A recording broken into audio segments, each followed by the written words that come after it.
туулган күнүмө дагы бир белек кылдым. Биз эки уул эки кызбыз. Эки карындашым күйөөгө чыккан. Апамдын жанына экөөнү чакырдым. Ата апа, сиздерге дайым белек берет элем.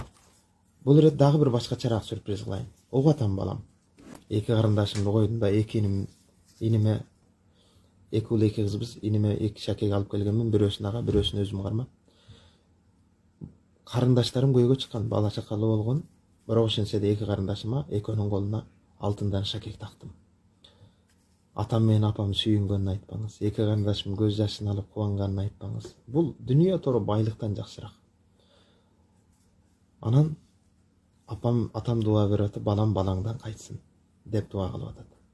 Ушунчалык башым төбөм көккө жетти. Карындаштарыңарды сыйлаган экөөңдүн кадыр баркың жогорулай берсин деп ушундай бир дуа кылды.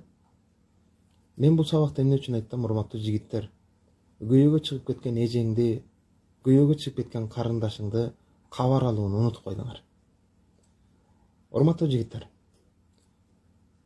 эжең менен карындашыңдан ата-энең кабар алат, бирок жигит катары сен кабар албай койдуң.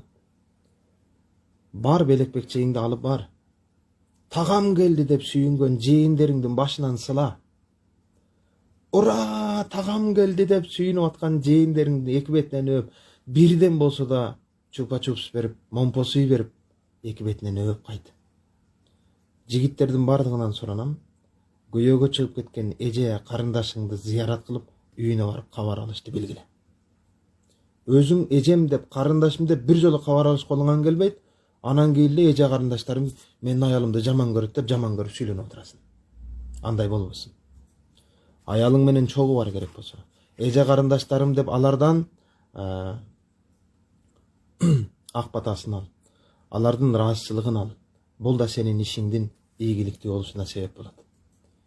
Кайталап айтам, урматтуу жигиттер, кимде ким энесине кул сыяктуу кызмат кылса, коомдо падыша сыяктуу кадыр баркка ээ болот.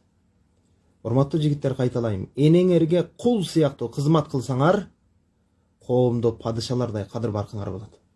Ушундай жигиттерди көрдүм. Энесини таарынып, эшигин жаап чыгып кеткен жигиттерди көрүп атам. Атаң акмак болсо байлап бак бекеринен айткан эмес кыргыздар. Ата энеңдин кадырына баркына жеткиле. Бирөөлөр ата энем бар болсо экен деп ыйлап отурат.